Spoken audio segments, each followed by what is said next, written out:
Hey, what's happening? Happy Sunday, everybody. It's Daryl here. No, you're not imagining that. The camera's actually coming down. This is kind of an impromptu video. I had a video all planned for today, and it was three or some basic dating tips for Nick Fuentes fans and the average involuntary celibate, incel. I had dating tips for them, and it turns out I accidentally erased the video. But that's kind of good because I had some other. I had mentioned this video in another video, and I got some more things I'd like to add to it.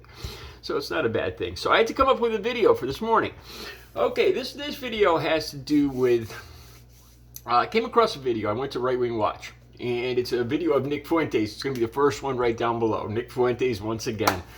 And because it gets a lot of attention here on the channel, so give the people what they want.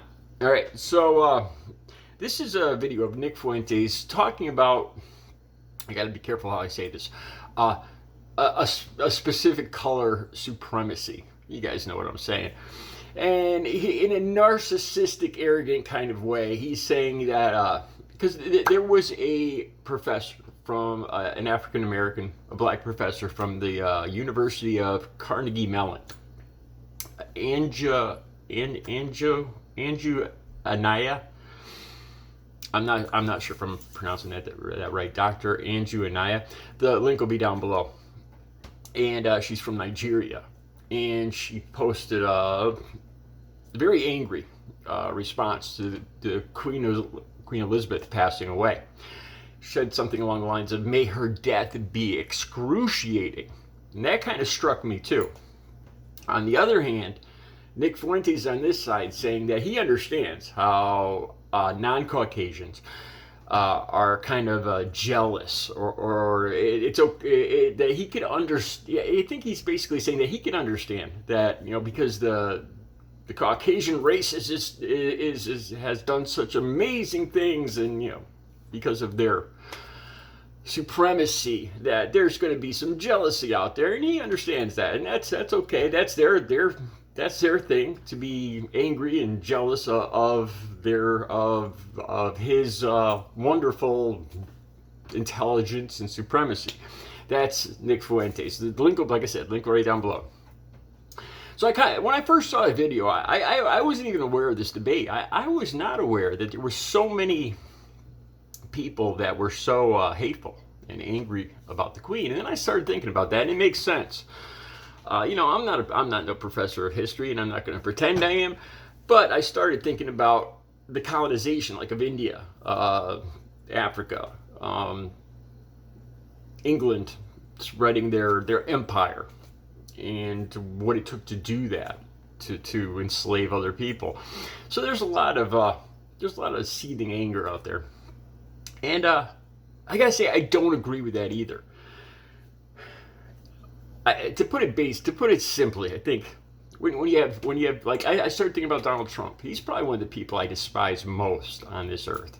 Seriously, I find most people could say one good thing, could find one good thing to say about almost everybody. Honestly, I can't think of one good thing to say about Donald Trump. To me, he's the most arrogant, narcissistic, self-centered. I could just go on and on. I honestly, I cannot think of one good thing to say about Donald Trump. So I thought about this. I always use empathy. How would I feel? If he did pass away, how would I feel? I'd feel relieved. Like I said, I think anger really is fear. And that's the truth. I fear Donald Trump. I fear what he wants to do to this country. I fear the people that, due to their own fear, back him and what they're capable of.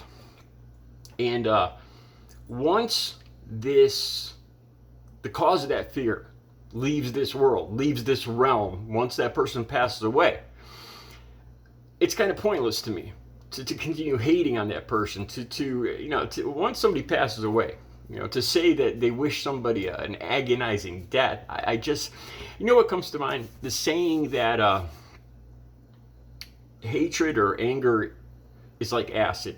It eats the vessel that it's in. And that's the truth. You guys, I think you understand what I'm saying here. Once somebody leaves this realm, they're really, to say it basically, they're no longer of consequence to me.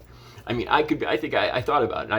I could have a grudge against the Queen too. If you go back, because I am part Native American, Micmac tribe, the Algonquin Micmac people from here in the Northeast, and God knows the British Empire had a lot to do with what happened to the Native American people here.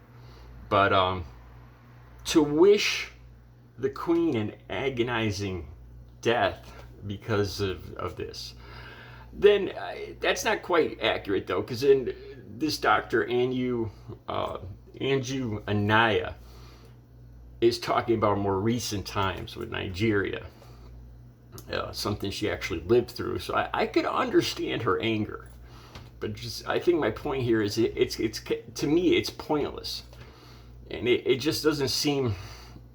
It seems like it would be more harmful to an individual that once the object of your dislike, your hate, really your fear, once that person leaves this realm, they're inconsequential to you. They no longer matter. The other people that take their role, the next person that steps up, like say after Donald Trump Jr., oh then he would be of concern, or whoever follows him. But for me, I tried to put it in perspective, and how would I feel if Trump passed away? Would I sit here and say, "Oh, I hope he had a miserable, painful death"?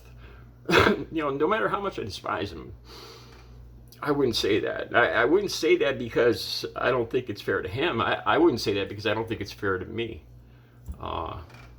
to hold that kind of hatred, to harbor that kind of hatred. It can't be constructive. It's really not good for anything. It's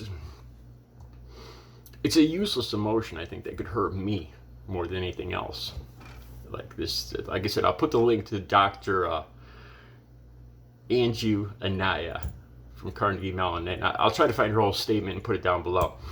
So there was two there. I didn't know. There was a big outpouring of hostility towards the Queen and her passing away. And on the flip side, we have Nick Fuentes talking about his supremacy. And just one second on that. What about let's say Asian people like China? The Great Wall of China, everything that China has produced in its long history. What about Egypt? The ancient Egyptians. There'll be a link down below too. I was trying to find out the ancient Egyptians. I knew they weren't Caucasian. I didn't think they were white or black, and I was right. The link will be down below. So look at that's one of the biggest accomplishments in the history of the world, is the building of the pyramids, the building of the Sphinx, and all that. And that has nothing to do with Caucasian people. Look at the Aztecs, the Mayans, even Native Americans, the Algonquin Round Table, which led to the creation, I think, of the Constitution and democracy itself. You can't just say that. To say that Caucasian people are the reigning supreme human beings on this planet is just ridiculous. That's my thoughts on that. I will have dating tips for incels coming up later today or tomorrow. You guys have a great Sunday.